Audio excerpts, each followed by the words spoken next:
Okay, lovely morning. This is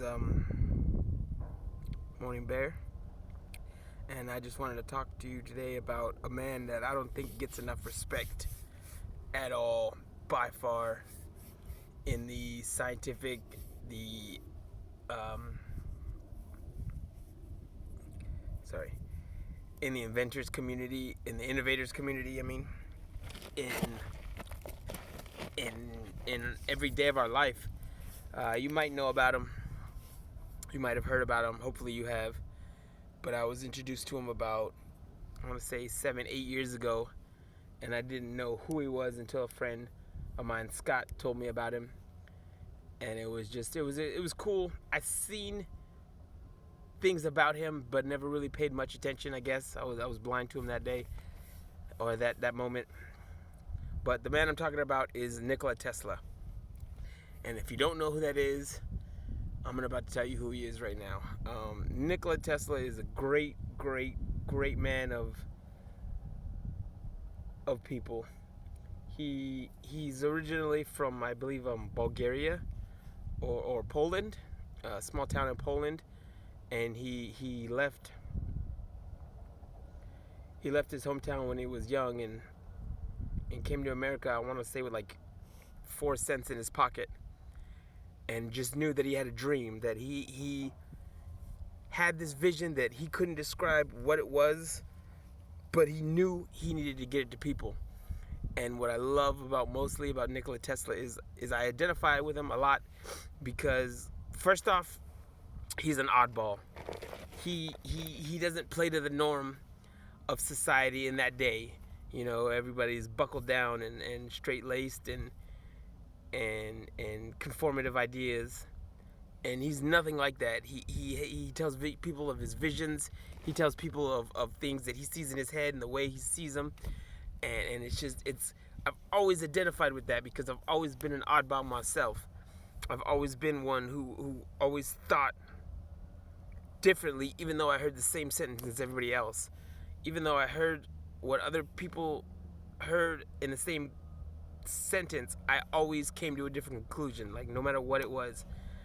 And I loved when I learned about this exercise. It's called how deep is the mud, and it's got a picture of two dogs, and one dog's smaller and one dog's taller, and one dog is like, it's not too deep, and the smaller dog is up to his neck.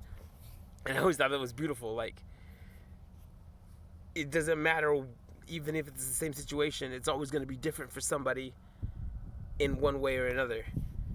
So to track back onto Nikola Tesla, I've always related to him because he's been an oddball.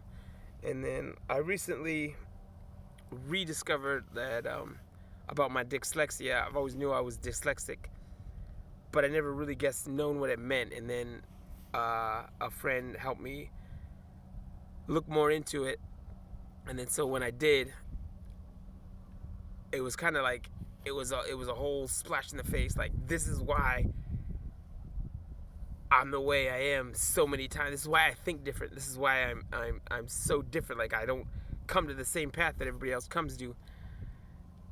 And so I also found that Nikola Tesla was also dyslexic. And if you look through our history, excuse me, everything ever invented by anybody was dyslexic. I mean, you have Henry Ford, you have Nikola Tesla, you have Albert Einstein. I mean, the list goes on and on and on. I suggest to say that the wheel was invented by a dyslexic. Just from somebody thinking outside of that normal thought pattern, we'll be able to come up with a new idea. And so I really identified with Nikola Tesla in the fact that he was dyslexic and I was dyslexic. And then so that made us kind of like we were both oddballs. We were both weird. And this is the reason why we were both weird. And I've always been like an inventor at heart, but not an inventor. I wouldn't call myself an inventor. I like to improve upon things that I see that I think can be better or be utilized better, or I see a different way. And I've always it was funny because I was once trying to explain to my boss, because she asked me, she was like, well, how do you come up with these ideas? And I told her, basically I just like, I see the end result, and then I like have an explosion of it from the end to the beginning.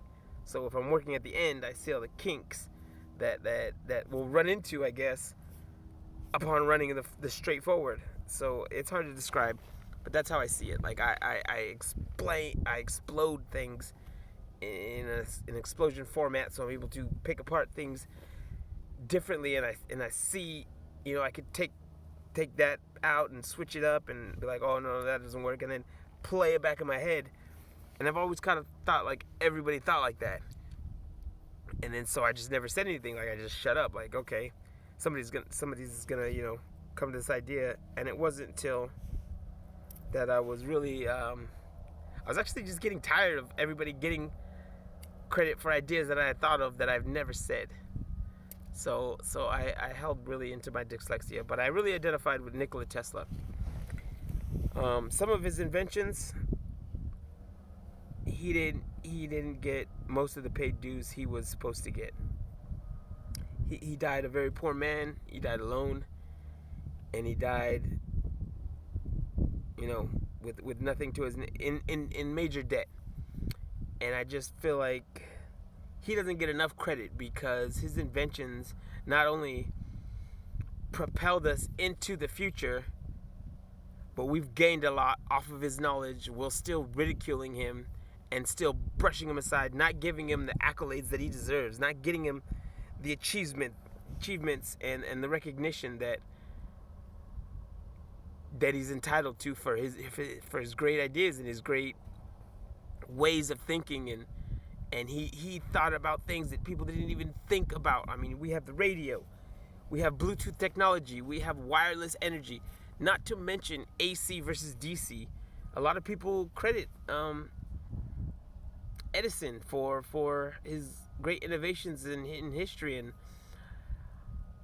I don't like to take anything away from anybody, especially if they're not alive to defend themselves.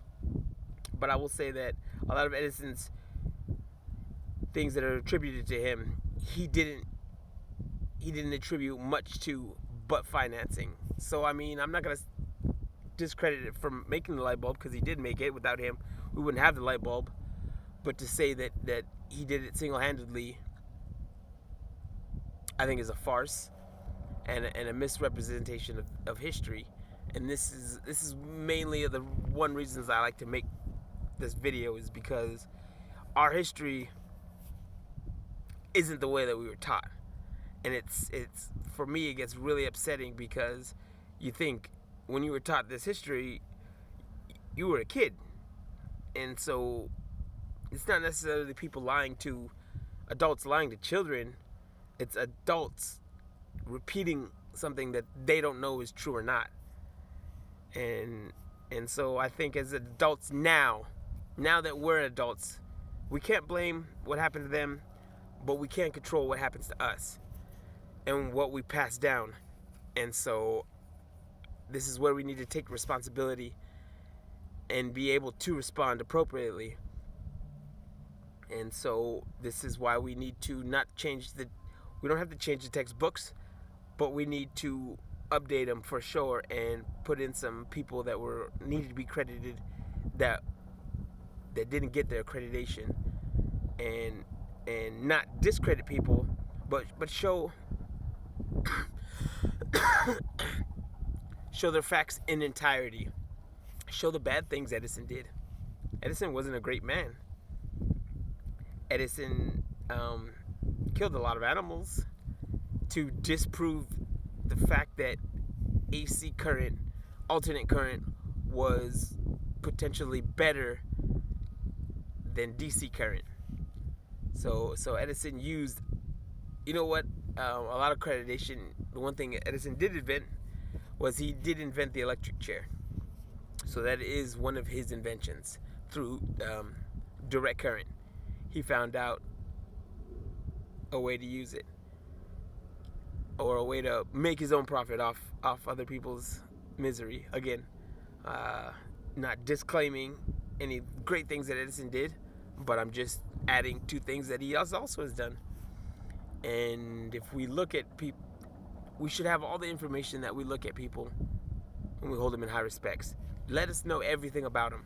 Because what's the point of knowing something about somebody if you're only telling us the good stuff? Why not let us know the bad stuff that they did too? Because that gives us more in-depth personal a view of them. And even the words that I learned that I use now, the persona and the person, I knew that we use them falsely and inaccurately. But that's the thing. We can make words whatever we want to mean. And if you don't believe me, just listen to rap music. And I bet you'll understand half of the words that they use that aren't even in direct context of their terms. But anyways, I get back to Nikola Tesla. He was a brilliant man. He tapped into the ionosphere. He mimicked technologies that he's seen used by the ancients and knew that there was something there that there was something there that could be harnessed, that could be cost-free. Not only cost-free, but it won't diminish the earth as well. Instead of rooting up the earth and crudely mashing it and forcing it and pushing it to do what we wanted to do, he found a way to coincide with it and to tap into energy that was in the air, in very molecules in the ionosphere, and just things that he even postulated that nobody even thought could be things. The ether. We're barely finding out right now that the etheric realm is a possible thing. Not only a possible thing, but I mean, if we have evidence, we just don't know how to prove it. How do we say that it's not there? We just have to believe until we have scientific evidence. Anyways, back to Tesla. I keep digressing. I'm sorry. He's a man that would have great ideas, but the reason he doesn't get credit for them is probably the saddest reason of all, is because he didn't want any profit off of it. He didn't want to profit off people. Not in the sense that he didn't like to make money, but if this energy is free, if this energy is, and you could just, imagine just plug it into nothing and getting power source, solar energy. I mean, if it's free, why charge it? Why charge? Why charge the people? We can make these things possible if we just realize that they're possible and we admit the fact that they are. And so he never wanted to make money like Edison did, but unfortunately, a lot of up and coming aristocrats took advantage of him. Westinghouse, J.P. Morgan. He was around in a good time, but he was around in a bad time, because his up and comings, necessarily he didn't get to up and come from them. Others got to profit off him. Well, he always got the latter end, which for me, he never even seemed to care.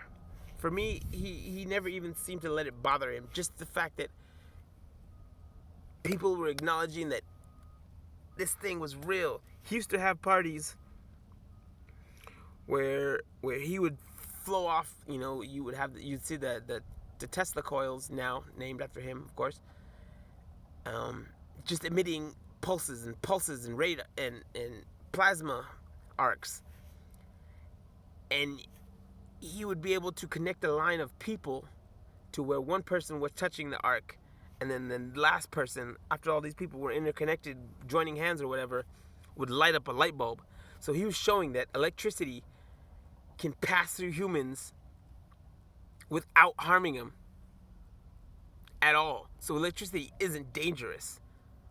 But the way that it's formulated now, that it doesn't have a grounding effect, that's where it's bad for us. Unless, of course, if you're an electrician, you stay grounded or whatever, or you use tools that are grounded, or not tools that are grounded, but specialized They have the material over it. Anyways, so electricity necessarily isn't dangerous to us, and I like to just, I guess, boast the fact that I've had an uncle that was struck by lightning 3 times, and he likes to joke around and says he could plug a toaster in his butt and it'll come out a little bit buttery. Anyways, this is what I mean to say, is that electricity isn't necessarily dangerous. And I'm not saying to go touch yourself to a live wire, because the way we have it set up now, it's meant to be dangerous, just so nobody can tap into it, so that we have people that are specially trained to handle it. People from the Edison company that want to profit. But anyways, I'm not going against the Edison company because they provide electricity for me, so I can't really. But I want to tell you the truth. And Nikola Tesla is what I consider, and he's been called this before, the godfather of electricity. And it's true, because he proved that after even DC current electricity was being used and utilized, that there's a better way to do it. So this is why I identified with Tesla, because he's seen DC electricity, but he knew it's a good idea, but I could make it better, and I could make it more efficient, and I could make it easier to harness, and I could travel it. It could travel across distances, because if we still used the direct current, there would be a power plant in every city. I mean, we already don't like the power plants, but imagine one in every city of America. But now we have them in, a few choice cities that are now going down in cost of living areas. But either way, that's just one attribution to Nikola Tesla. The other one, the electric motor. How many times do we use the electric motor? It's in your electric shaver. It's in, vibrators. Sorry, ladies. I guess I'm not sorry. It's in our blenders. It's in our circular saws. A lot of our machinery, a lot of our tools that use. It's in tattooing machines. The electric motor. I mean, anything that requires a spinning motion. The sewing machines. I mean, this was his idea. Just the fact that he was able to conduct this idea and use alternating current technology, give you this. It was being able to be applied in so many different applications throughout our lives. Imagine your life without the electric motor. And I will say it's going to be hard for you, because a lot of people don't even know what's in their electric motor. But like I listed, the blender, your razor, your electric toothbrush, electric anything that vibrates or gyrates or spins or does anything. Now, on top of Bluetooth technology, he created wireless technology. And this was back in like the 1900s. And he would display this he would have a boat, a radio-controlled boat.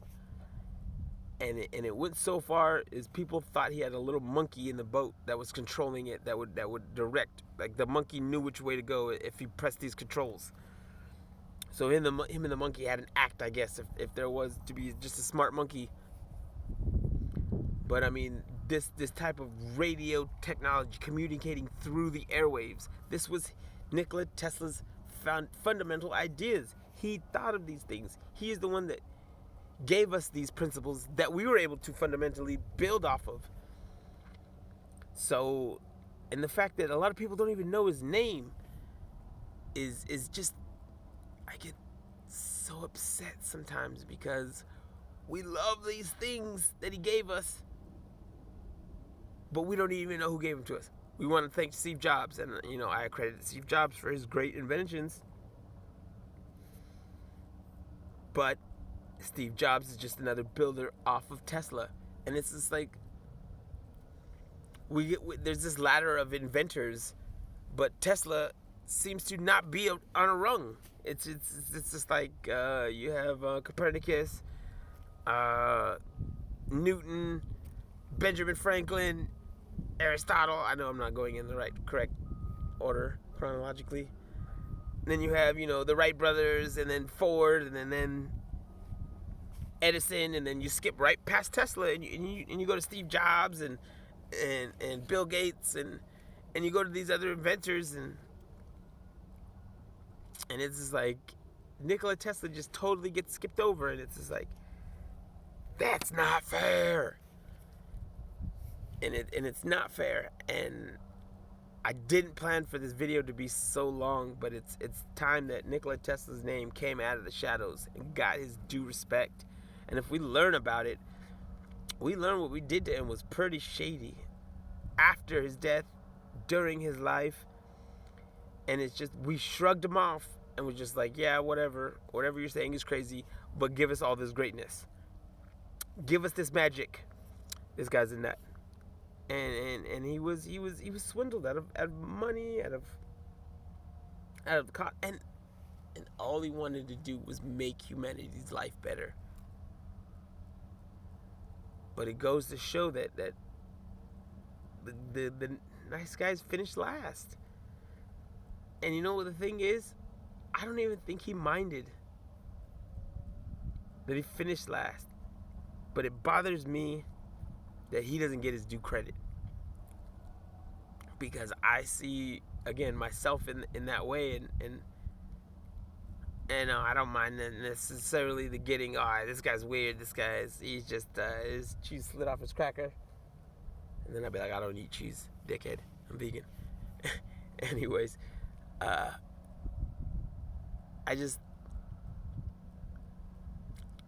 it sparks me to just let people know that this was a great man that doesn't get his due respect at all. And I will keep repeating his technologies, from Bluetooth to solar power to the electric motor to Tesla cars. I mean, Elon Musk, the guy's a genius. I'm not gonna give it to them there. The guy's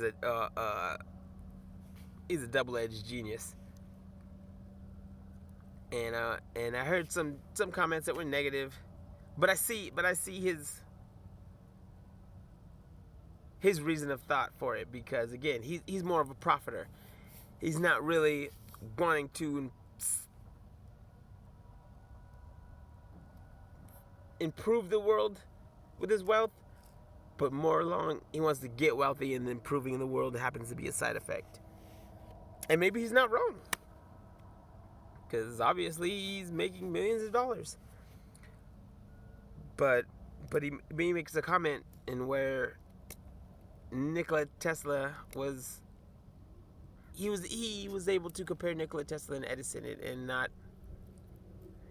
I don't think he gave Nikola Tesla his due respect, just because that's not the way it went down in history.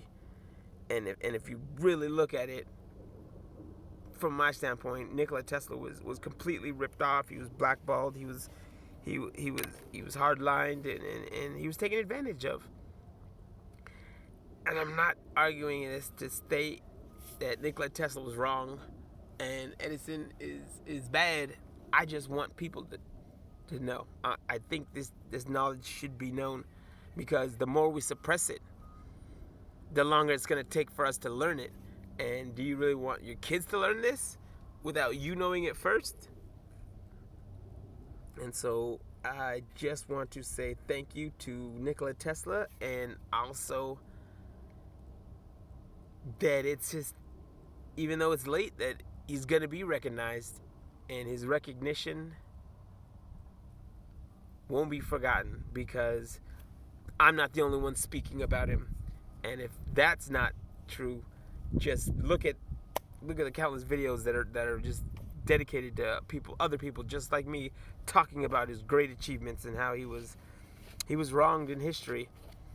And so, to wrap it all up and just give it a more positive view, I'm so glad I'm able to talk to you on this cellular device, which is connected through towers that Nikola Tesla gave us. And I can't wait for the new technologies that we as just regular commercial people will be able to utilize through his new breakthrough technologies. Because make no mistake, this guy had more than one trick up his sleeve, and we've only seen about 5 of them, max 10. Just imagine what else is gonna come from his wonderful dyslexic brain. I'm so interested. And just to top it off, just to leave it off on I heard the new technology with cell phones, they're able to cram, I think it's 1,000 terabytes into one droplet of water. You'd be right. The new cell phones will start utilizing water as a memory apparatus. I don't know the full science behind it, but I will research it more. If you guys are interested in that, let me know.